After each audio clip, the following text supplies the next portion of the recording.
Hi friends, K S R T ಸಿನಲ್ಲಿ ತುಂಬ ಜನರು ತುಂಬ ಹೊತ್ತಿನಿಂದ ವೇಟ್ ಮಾಡುತ್ತಾ ಇದ್ದರು ಟ್ರ್ಯಾಕ್ ಟೆಸ್ಟಿನ ಸಲುವಾಗಿ. ಈಗ ಫೈನಲಿ ಈ ಒಂದು ವೀಕಿನಲ್ಲಿ ಅವರಿಗೆ ಒಂದು ಟ್ರ್ಯಾಕ್ ಟೆಸ್ಟಿನ ಲಿಸ್ಟನ್ನು ಕೂಡ ಬಿಡುಗಡೆ ಮಾಡುತ್ತಾರೆ.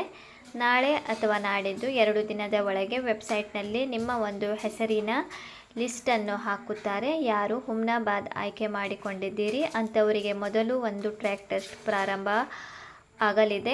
ಆಮೇಲೆ ಹಾಸನದಲ್ಲಿ ಕೂಡ ಸ್ಟಾರ್ಟ್ ಮಾಡುತ್ತಾರೆ. ಅದೇ ರೀತಿ ನೆಕ್ಸ್ಟ್ ವೀಕಿನಲ್ಲಿ ಟ್ರ್ಯಾಕ್ ಟೆಸ್ಟ್ ಪ್ರಾರಂಭ ಆಗುತ್ತದೆ. ಹಾಗಾದರೆ ಯಾರೆಲ್ಲ ಟ್ರ್ಯಾಕ್ ಟೆಸ್ಟ್ ಇನ್ನೂ ಕೂಡ ಪಡೆದುಕೊಂಡಿಲ್ಲ ಅಂಥವರು ನಿಮ್ಮ ಹತ್ತಿರದ ಟ್ರೈನಿಂಗ್ ಸೆಂಟರಿಗೆ ಜಾಯ್ನ್ ಆಗಿ ಮತ್ತು ಒಂದು ಟ್ರ್ಯಾಕ್ ಟೆಸ್ಟ್ನ ಟ್ರೈನಿಂಗನ್ನು ಪಡೆದುಕೊಳ್ಳಿ. ಅದೇ ರೀತಿ ಇದಕ್ಕೆ 50 ಅಂಕ ಇರುತ್ತದೆ. ನೀವು ಯಾವ ರೀತಿ ಒಂದು 50ಕ್ಕೆ 50 ಅಂಕ ಪಡೆಯುವುದು ಅಂತ ಕೂಡ ಮಾಹಿತಿಯನ್ನು ನೀಡುತ್ತೇನೆ. ವಿಡಿಯೋ ಸ್ಕಿಪ್ ಮಾಡದೆ ಕೊನೆಯವರೆಗೆ ನೋಡಿ. ಯಾರೆಲ್ಲ ನನ್ನ ಚಾನೆಲ್ ಹೊಸದಾಗಿ ನೋಡುವರು ಪ್ಲೀಸ್ ಸಬ್ಸ್ಕ್ರೈಬ್ ಮಾಡಿ ಮತ್ತು ಪಕ್ಕದಲ್ಲಿರೋ ಬೆಲ್ಲೈಕನನ್ನು ಕ್ಲಿಕ್ ಮಾಡಿ. ನಾನು ಹಾಕುವ ಈ ರೀತಿಯ ಹೊಸ ಹೊಸ ಉದ್ಯೋಗದ ಮಾಹಿತಿ ಬೇಗನೆ ನಿಮ್ಮ ಹತ್ತಿರ ತಲುಪುತ್ತದೆ. ನೋಡಿ, ಪ್ರಾದೇಶಿಕ ತರಬೇತಿ ಕೇಂದ್ರ ತೇಗೂರು, ಚಿಕ್ಕಮಗಳೂರಿಗೆ ಯಾರು ನಿಯರ್ ಬೈ ಇದ್ದೀರಿ ಅಂಥವರು ಇಲ್ಲಿ ನೀಡಿರುವ ತುಂಬ ನಂಬರ್ ನೀಡಿದ್ದಾರೆ. ಈ ಒಂದು ನಂಬರಿಗೆ ನೀವು ಕರೆ ಮಾಡಿ. ಅದೇ ರೀತಿ ಅಲ್ಲಿ ಊಟ ತಿಂಡಿ ಕೂಡ ಮತ್ತು ವಸತಿಯ ಸೌಲಭ್ಯ ಕೂಡ ಇದೆ. ನೀವು ಕಾಲ್ ಮಾಡಿ ಯಾವ ರೀತಿ ಒಂದು ಅವರ ಫೀಸ್ ಇದೆ ಅಂತ ಕೂಡ ಮಾಹಿತಿಯನ್ನು ಪಡೆದುಕೊಳ್ಳಿ. ಅದೇ ರೀತಿ ಇನ್ನೊಂದು ಕೂಡ ಸೆಂಟರ್ ಇದೆ. ಯಾರು ದಾವಣಗೆರೆ ಜಿಲ್ಲೆಯಲ್ಲಿ ಇದ್ದೀರಿ ಅಂಥವರಿಗೆ ದಾವಣಗೆರೆ ಜಗಳೂರಿನಲ್ಲಿ ಕೂಡ ಒಂದು ಟ್ರ್ಯಾಕ್ ಟೆಸ್ಟ್ನ ಟ್ರೈನಿಂಗ್ ಸೆಂಟರ್ ಇದೆ. ಇಲ್ಲಿ ನಂಬರನ್ನು ಕೂಡ ನೀಡಿದ್ದಾರೆ. ಯಾರಿಗೆ ದಾವಣಗೆರೆ ನಿಯರ್ ಬೈ ಆಗುತ್ತದೆ ಅಂಥವರು ಈ ಒಂದು ಟ್ರ್ಯಾಕ್ ಟ್ರೈನಿಂಗ್ ಸೆಂಟರಿಗೆ ನೀವು ಜಾಯ್ನ್ ಆಗಿ. ಅದೇ ರೀತಿ ಯಾರು ಶಾಂತಿಗ್ರಾಮ ಹಾಸನದಲ್ಲಿ ಇದ್ದೀರಿ ಅಂಥವರಿಗೆ ಈ ಒಂದು track Veerabhadreshwara driving training centre ಇದೆ. ಯಾರು ಹಾಸನದಲ್ಲಿ ಹತ್ತಿರದಲ್ಲಿ ಇದ್ದೀರಿ ಅಂಥವರು ಈ ಒಂದು ಟ್ರ್ಯಾಕಿಗೆ ಟೆಸ್ಟ್ ಸೆಂಟರಿಗೆ ನೀವು ಜಾಯ್ನ್ ಆಗಿ. ಇಲ್ಲಿ ನಂಬರ್ ಕೂಡ ನೀಡಿದ್ದಾರೆ. ನೀವು ನಂಬರ್ಗೆ ಕಾಲ್ ಮಾಡಿ ವಿಚಾರಿಸಿ ಆಮೇಲೆ ಹೋಗಿ. ಅದೇ ರೀತಿ ಅರಗಿಣಿ ಡ್ರೈವಿಂಗ್ ಸ್ಕೂಲ್ ಇದೆ ಕನಕಪುರದಲ್ಲಿ. ಇಲ್ಲಿ ನಂಬರ್ ಕೂಡ ನೀಡಿದ್ದಾರೆ.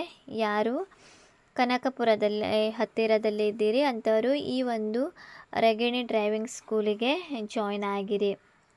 ನೋಡಿ ಫ್ರೆಂಡ್ಸ್, ಅದೇ ರೀತಿ ಇದಕ್ಕೆ ನಿಮಗೆ 25 ಮಾರ್ಕ್ಸಿನ ಒಂದು 2 ಸಲ ಅವರು ಟೆಸ್ಟನ್ನು ತೆಗೆದುಕೊಳ್ಳುತ್ತಾರೆ. ನೀವು ನೋಡಿ, ಇದು 2020ರ ಒಂದು KSRTCಯ ಒಂದು ನೋಟಿಫಿಕೇಷನ್ ಆಗಿದೆ. ಈ ನೋಟಿಫಿಕೇಷನಲ್ಲಿ ಏನಿದೆ ಅಂತ ಕೂಡ ನಿಮಗೆ ಮಾಹಿತಿ ಗೊತ್ತಿದೆ. ಬಟ್ ಇದು 2020 ಸುಮಾರು ಆಲ್ಮೋಸ್ಟ್ 4.5 ವರ್ಷ ಆಯ್ತಾ ಬಂತು. ನೋಡಿ, ಚಾಲಕ ಹುದ್ದೆಗೆ 1200 ಪೋಸ್ಟ್ ಇದ್ದಗಳು, ಒಟ್ಟು 1200 ಪೋಸ್ಟ್ಗಳು. ಅದೇ ರೀತಿ ಚಾಲಕ ಕಮ್ ನಿರ್ವಾಹಕ ಹುದ್ದೆಗೆ 2545 ಒಂದು.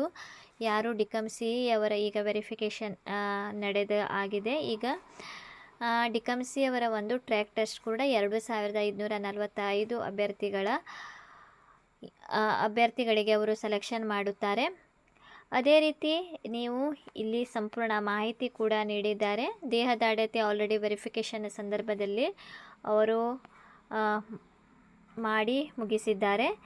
ಈಗ ಓನ್ಲಿ ಅವರ ಒಂದು ಆಯ್ಕೆ ವಿಧಾನ ನೋಡಿ ಯಾವ ರೀತಿ ಅವರು ಮಾಡುತ್ತಾರೆ ಅಂತ ಕೂಡ ಇಲ್ಲಿ ಮಾಹಿತಿಯನ್ನು ನೀಡಿದ್ದಾರೆ. ಇದೇ ಪ್ರಕಾರ ಅವರು ಟ್ರ್ಯಾಕ್ ಟೆಸ್ಟ್ ಕೂಡ ಮಾಡುತ್ತಾರೆ. ನೋಡಿ, ಉತ್ತಮ ಚಾಲನಾ ಕೌಶಲ್ಯವಿರುವ ಅಭ್ಯರ್ಥಿಗಳ ಆಯ್ಕೆ ದೃಷ್ಟಿಯನ್ನು ಗಮನದಲ್ಲಿಟ್ಟು ಚಾಲನಾ ವೃತ್ತಿ ಪರೀಕ್ಷೆಯ 5ರ ವಿವಿಧ ಪರೀಕ್ಷೆಗಳ ಪೈಕಿ ಈ ಕೆಳಕಂಡ 3 ಪರೀಕ್ಷೆಗಳಲ್ಲಿ ಈ ಕೆಳಗಿನಂತೆ ಕನಿಷ್ಠ ಅಂಕ ಗಳಿಸಿದ್ದಲ್ಲಿ ಮಾತ್ರ ಮುಂದಿನ ವೃತ್ತಿ ಪರೀಕ್ಷೆಗೆ ಅರ್ಹರಾಗಿರುತ್ತಾರೆ ಅಂತ ಕೂಡ ಮಾಹಿತಿ ಕೊಟ್ಟಿದ್ದಾರೆ. ನೋಡು, ಪರೀಕ್ಷೆ ವಿಧಾನ: ಬಸ್ಸನ್ನು ಎಸ್ಸರ ಪದದಲ್ಲಿ ಹಿಂದಕ್ಕೆ ಚಲಿಸುವುದು. ಎಸ್ ಸೇಫ್ ಇರುತ್ತದೆ, ನಿಮಗೆಲ್ಲರಿಗೂ ಗೊತ್ತು. ಈಗ ಯಾರೆಲ್ಲ ಟ್ರ್ಯಾಕ್ ಟೆಸ್ಟ್ ಟ್ರೈನಿಂಗ್ ಕೂಡ ಪಡೆದುಕೊಂಡಿರಬಹುದು. ರಿವರ್ಸ್ ಎಸ್ ಸೇಫಿನಲ್ಲಿ ನೀವು ಚಲಾಯಿಸಬೇಕು. ನಿಗದಿಪಡಿಸಿದ ಅಂಕ 7. ಎರಡನೇ ಪರೀಕ್ಷೆಗೆ ನಿಗದಿಪಡಿಸಿದ ಅಂಕ 7. 2 ಸಲ 25 ಮಾರ್ಕ್ಸ್ನ ನಿಮಗೆ ಒಂದು ಟ್ರ್ಯಾಕ್ ಟೆಸ್ಟನ್ನು ಅವರು ಮಾಡುತ್ತಾರೆ. ಒಟ್ಟು 14 ಅಂಕ ಇರುತ್ತದೆ. 14 ಅಂಕಗಳಲ್ಲಿ ನಿಮಗೆ ಕನಿಷ್ಠ 7 ಅಂಕ ನೀವು ಪಡೆಯಬೇಕು.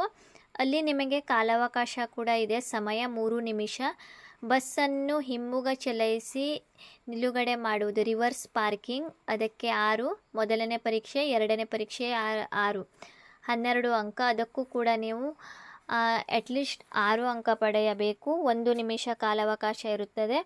ಬಸ್ಸನ್ನು ಏರುಗತಿಯಲ್ಲಿ ನಿಲ್ಲಿಸಿ ಮುಂದಕ್ಕೆ ಚಲಾಯಿಸುವುದು, ಅದಕ್ಕೂ ಕೂಡ 5 ಮಾರ್ಕ್ಸ್ ಮತ್ತು 5 ಮಾರ್ಕ್ಸ್. 2 ಸಲ ಅವರು ನಿಮಗೆ ಟೆಸ್ಟನ್ನು ತೆಗೆದುಕೊಳ್ಳುತ್ತಾರೆ ನೋಡಿ ಫ್ರೆಂಡ್ಸ್. ಅದಕ್ಕೆ ಟೋಟಲ್ 10, ಕನಿಷ್ಠ ನಿಮಗೆ 5 ಅಂಕ ಬೇಕು. ಅದೇ ರೀತಿ ಇದಕ್ಕೆ ಯಾವುದೇ ರೀತಿಯ ಸಮಯ ಇಲ್ಲ ನೋಡಿ. ನೀವು ಕನಿಷ್ಠ 7, 6, 5 ಇಷ್ಟು ಮಾರ್ಕ್ಸ್ ತೆಗೆದುಕೊಂಡರಷ್ಟೇ ಅವರು ನಿಮಗೆ ನಿಮ್ಮ ಟ್ರ್ಯಾಕ್ ಟೆಸ್ಟಿನಲ್ಲಿ ಅವರು ನಿಮಗೆ ಸೆಲೆಕ್ಟ್ ಮಾಡುತ್ತಾರೆ.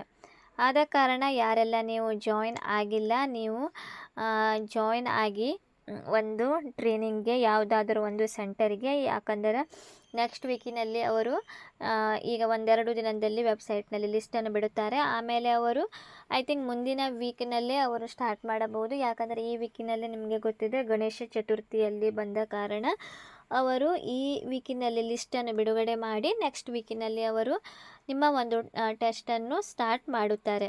ಇದರ ಬಗ್ಗೆ ಏನಾದರೂ ಡೌಟ್ ಇದ್ದರೆ ನೀವು ಕಮೆಂಟ್ ಸೆಕ್ಷನಲ್ಲಿ ಕೇಳಬಹುದು. ಅದೇ ರೀತಿ ನೀವು ಟ್ರ್ಯಾಕ್ ಟೆಸ್ಟಿಗೆ ಹೋಗುವಾಗ ನಿಮ್ಮ ಒಂದು DL ಎಲ್ಲ ತೆಗೆದುಕೊಂಡು ಹೋಗಿ, ಮತ್ತು ನೀವು ವೆರಿಫಿಕೇಷನ್ ಮುಗಿದಿದ್ದ ಒಂದು ನಿಮಗೆ ಫಾರ್ಮ್ ಕೂಡ ಅಲ್ಲಿ ಸಿಗುತ್ತದೆ.